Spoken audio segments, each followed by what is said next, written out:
IPL 2025-এর সবথেকে দামি player, কিন্তু পারফরমেন্স খুব খারাপ। হ্যাঁ, আমি ঋষভ পান্টের কথাই বলছি। দিল্লির বিরুদ্ধে এর আগের ম্যাচেও তার স্কোর 0। পান্ট আজ 5 উইকেট পড়ার পর ব্যাট করতে নামে, হয়তো লো কনফিডেন্সের জন্য। জাহির খানের সাথে এই বিষয়ে পান্টের কথোপকথন হতেও দেখা যায়। 2 বল বাকি থাকতে নেমে 0 করে আউট হয়ে যায়। দিল্লি ক্যাপিটালসের বিরুদ্ধে লখনৌ সুপার জায়ান্টসের ম্যাচে এইডেন মার্করাম এবং মিচেল মার্শ ব্যাটিংয়ের শুরুটা ভালোই করেছিল, কিন্তু মুকেশ কুমার 4 ওভারে মাত্র 33 রান দিয়ে 4টে উইকেট তুলে নিয়ে লখনৌকে এক প্রকার বিধ্বস্ত করে দেয় এবং প্লেয়ার অফ দ্য ম্যাচ হয়।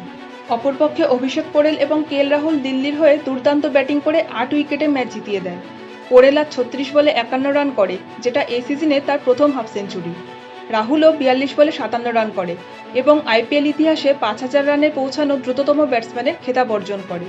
যে টিমে থেকে গত বছর তাকে অসম্মানিত হতে হয়েছিল, সেই টিমের এগেইনস্টেই এই বছর রাহুলের আজকের সুন্দর ইনিংস স্বয়ং সঞ্জীব গোয়েঙ্কাও উপভোগ করছিলেন। গোয়েঙ্কা কি রাহুলের বদলে পান্টকে বেছে ভুল করেছেন? আপনাদের মতামত কমেন্টের মাধ্যমে জানান।